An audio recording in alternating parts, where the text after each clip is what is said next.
And like I really do have a bone to pick. I really do have a bone to pick with fat people. Like I do. And like my point on fat shaming. Fat shaming does work.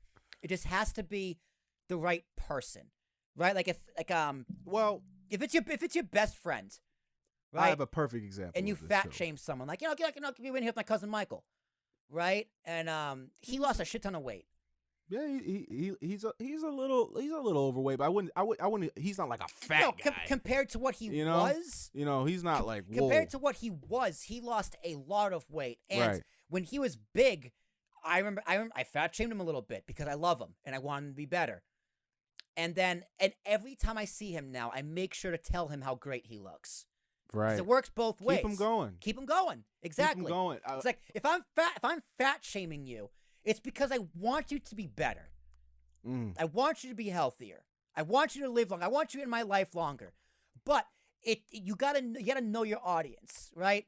There's other fat people in my life. It's just like I just don't love you enough. And that's just the honest truth. It's like you're really fat, but I don't care to have that argument with you. Like I don't care that you're really fat, right? It's like that sounds bad. Like we're a great friend, great guy, but it's just like, man, I just don't care to fat shame you because I don't think it's gonna get anywhere, and two, it's just like whatever. I think the most effective fat shaming, but it does work, is coming from other formerly fat people. Explain. So, there's two people. Not going to name their names.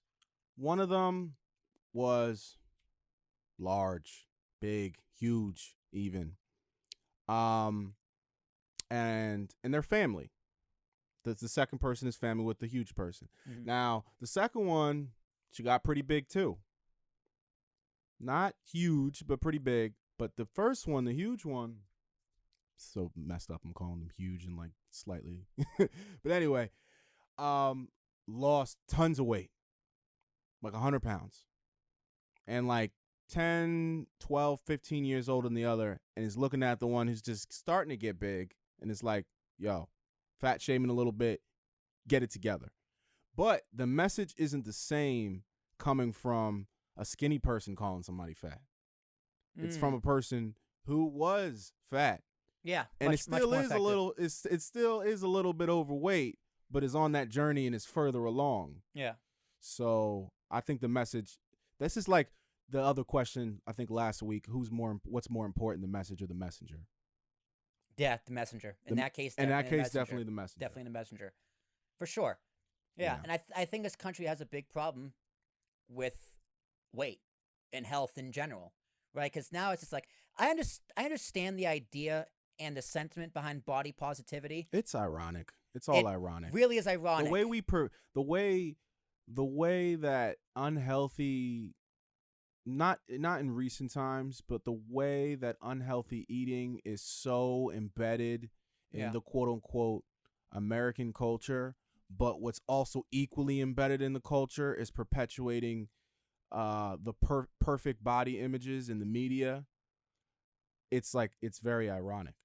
And it's like, yo, we eat like, this is like culturally, this is kind of how we're eating. Like think about stereotypical New York. It's like halal, big hot dog with like relish. Halal guys, you know what I'm saying? Like big old hot dog with like relish and all the accents, onions packed on, you know what I'm saying? Caked on. Like this is the type of stuff that like we're used to culturally. But then look at the ads. And I'm saying not so much in recent time, because now there are like body positive things with plus size models and things like this. And some of them look great. Yeah. There was one, I forget what it was, who it was. She wasn't big enough for me to remember her name, but you know, she was on the cover, I think, of Vogue or some like girly magazine or whatever. Right. And people, particularly on the right, were saying, you know, like, this is disgusting, you know, this isn't good for health and yada, yada, yada. I took a look at the picture, I'm like, yo, she looks fine as hell. Like, she looks really attractive because she wasn't even fat. She was full. She looked like she looked like an actual fucking woman. Right. Like, she looked like a real person. Right. Right? It's just like, not a teenager. fat shaming can go too far to the point where it's just like, no. Well, it's also It's like, it's also is she big? it's I a mean, huge subjectively, maybe. it's a huge cultural thing. Yeah. But like this woman in particular, she looked amazing. Was she like a typical model? No. But she looked healthy. She looked very healthy. Like the whole like big is beautiful thing makes me sick. Because like I mean, yeah, beauty's in the eye of the beholder, sure. But you know what's beautiful? Healthy. Healthy is beautiful. If you're healthy, you're fucking sexy. Yeah, I mean that kind of there's so much gray area, especially with like culturally of what is fat, what is big, Yeah. what is overweight. Well, his You know, normally some guys I hang out with, there'll be a girl that is, you know, or you know, a guy or a girl that is of a certain weight, and I'm like, oh, she's attractive, and he's like, oh, she's kind of fat. well, see, normally Christian because we got all these things. We got chubby, we got thick. You know what I'm saying? Full. I like we the got word full. thick with 2 C's. Mhm. We got full.